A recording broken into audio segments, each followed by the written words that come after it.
पहला भी single window ही सी, पर हर अफसर की अपनी अपनी विंडो सी सिंगल। वो कहता मेरे वाली तो पहला आ फिर अगली तो जाए। हुण सच्ची मुच्ची सिंगल करती असी कि एक विंडो है, उत्थों ही सारे तुसीं परमिशन ले लो। असी लर्निंग लाइसेंस ई लर्निंग लाइसेंस करता, तुसीं असी एक वैब पोर्टल देता, उहदे ते क्वेश्चन पेपर आ जाऊगा, तुसी क्वेश्चन का जवाब दे के सबमिट करो, तुसी पास हो गए तो ई जिहड़ा लर्निंग लाइसेंस है वो तुसी प्रिंट करके करें, अगले दिन लर्निंग लाइसेंस तुहाडे हाथ जाऊगा। ई रजिस्ट्रेशन आरसी, गड्डी दी आरसी, गड्डी लई कंप्यूटर दे विच नंबर ने, तुहाडा फेवरेट नंबर लो, आधार कार्ड पाओ, जदों तुसी गड्डी लैके निकलोगे जां मोटरसाइकिल शोरूम चों तां नाल तुहाडे फोन ते आरसी होगी जिहड़ी कि वैलिड है। जे कोई ट्रैफिक पुलिस वाला रोकूगा वो मंगूगा आरसी, तो तुसी जिवें एयरपोर्ट ते आपां दिखाउने अपनी टिकट, इस तरह आरसी दिखा दो। असी ई गवर्नेंस वाल चले हुए हैं। फर्दां होर जिहड़े जिहदे पिछे धक्के इन्ने खाने पैंदे सीगे, बुधवार नूं आई वीरवार नूं आई, वो सारे असी खत्म कर लगे। व्यापारी की चाहुंदा है, इंडस्ट्रीलिस्ट की चाहुंदा है, तुसी कल नूं बहुत बड़े बड़े इंडस्ट्रीलिस्ट बनोगे, की चाहुंदे हो माहौल दस सानू इत्थे काम करन दा मौका दे दो जी, बाकी असीं आप ही कर लांगे, सानू कोई तंग ना करे जी। बस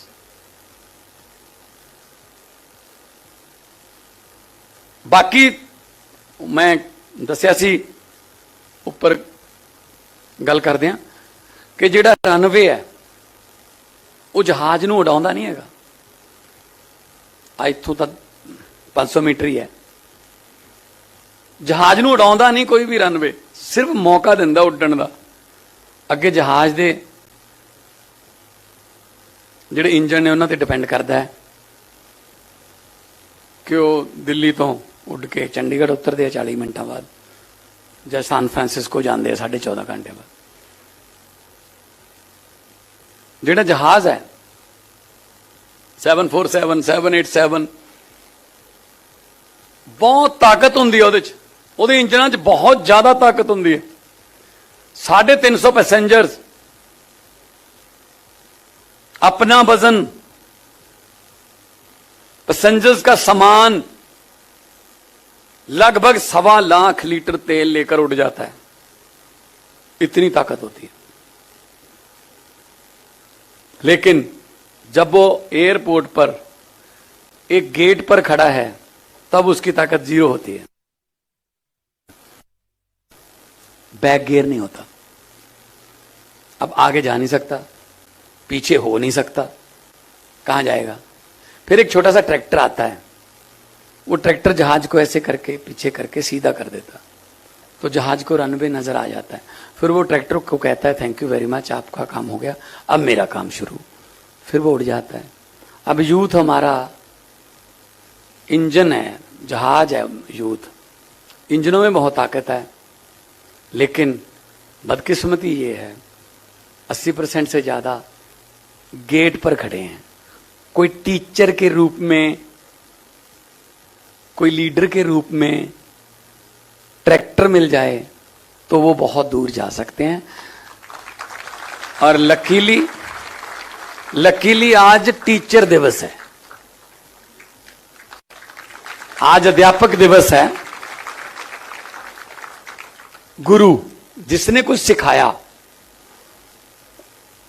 मां बाप जन्म देने वाले हैं, आगे जिंदगी को कैसे चलाना है उसके लिए अध्यापक आते हैं। फिर सो आप यहां पे आओगे तो आपको प्लेटफॉर्म मिलेगा, रनवे मिलेगा, ट्रैक्टर भी मिलेगा यहां से सीधा होने वाला, लेकिन आगे आपकी इंजनों की शक्ति चाहिए जो आपको लेके उड़ेगी।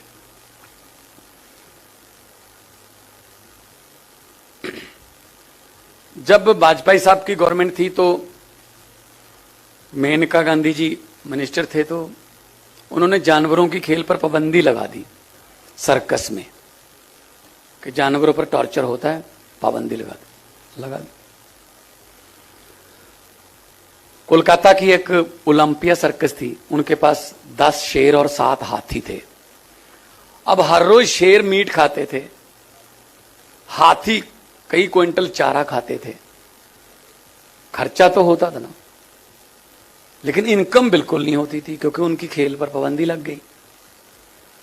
तो उन्होंने 2, 4, 10, 15, 20 दिन तो देखा। उसके बाद उन्होंने कहा कि ठीक है, अगर ऐसा हो ही गया है, अब हमने इनका क्या करना है। 10 के 10 शेरों को एक ट्रक में बिठाकर बंगाल के जंगलों में छोड़ आए। 10 दिन के बाद पता चला उन 10 में से 7 शेरों को जंगली कुत्ते खा गए। कारण वो शेर बना बनाया मीट खाने के आदी हो गए थे, एफर्ट नहीं करते थे। वैसी पिंजरे में सुबह शाम उनको मीट मिल जाता था। वो अपना टैलेंट भूल गए कि हम कौन हैं, हमारे पंजों में कितनी जान है, हमारे जबड़ों में कितनी जान है, वो भूल गए। दूसरी तरफ कुत्ते, वो भूख से मर रहे थे। उन्होंने सोचा भूख से भी तो मरना ही है, चलो इकट्ठे होके शेर का शिकार कर लेते हैं। तो इसका मतलब क्या हुआ? इसका मतलब ये हुआ, जो पेरेंट्स अपने बच्चों के लिए बहुत बड़े बड़े बैंक बैलेंस, बहुत बड़ी बड़ी प्रॉपर्टीज, बहुत बड़ा बड़ा सामान छोड़ के जाते हैं, असल में वो अपने बच्चों को सर्कस के शेर बना जाते हैं। हमने 2 दिन भूखे रहना है, लेकिन शेर जंगल का ही बनना है, अपना शिकार खुद करना है।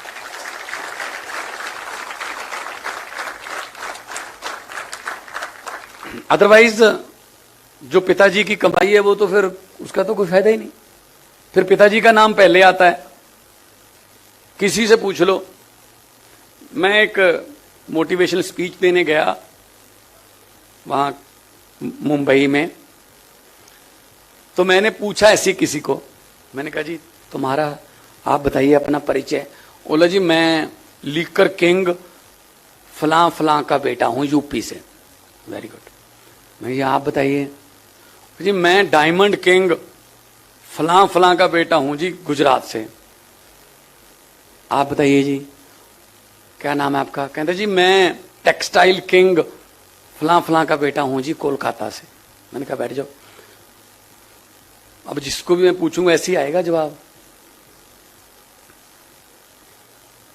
मैंने कहा जी मैंने आपका नाम पूछा था, आप सबने अपने पिताजी का कहां बताया? मैंने कहा महेंद्र सिंह को जानते हो? कहते नहीं। मैंने कहा मेरा बाप था। भगवंत मान को जानते हो? अपना नाम कहां गया तुम्हारा? अपने टैलेंट से अपना नाम पैदा करो, अपने पैरों पर खड़े हो। स्टीफन हार्पर जब कनाडा का प्राइम मिनिस्टर था, तो उसका बेटा उस समय अखबार फेंकता था लोगों के घर पे। उससे पूछा गया, वो कहता जी मेरे पिताजी बने हैं प्रधानमंत्री, मैं थोड़ी बनाऊं। यहां हो जाएगा इस देश में ऐसा? जो मंत्री के घर पे पोछा लगाती है वो भी कहती है लाल बत्ती वाली गाड़ी दो जी। वीआईपी कल्चर, वर्क कल्चर भूल ही गए हम। हमारे यहां एक बहुत साइकोलॉजिकली एक हमारे माइंड में बैठ गया। मैंने किसी में कहा रहा था, किसी सीडी में स्टायर किया था मैंने, अमेरिका कनाडा में इंग्लैंड में किसी को जॉब मिलती है सरकारी, तो उसको बधाई दी जाती है, congratulation mister Peter, mister Paul, you have got the job, आपको काम मिल गया। हमारे देश में भी अगर सरकारी नौकरी मिले उसको भी बधाई दी जाती है, लेकिन कहने का तरीका और होता है। बहुत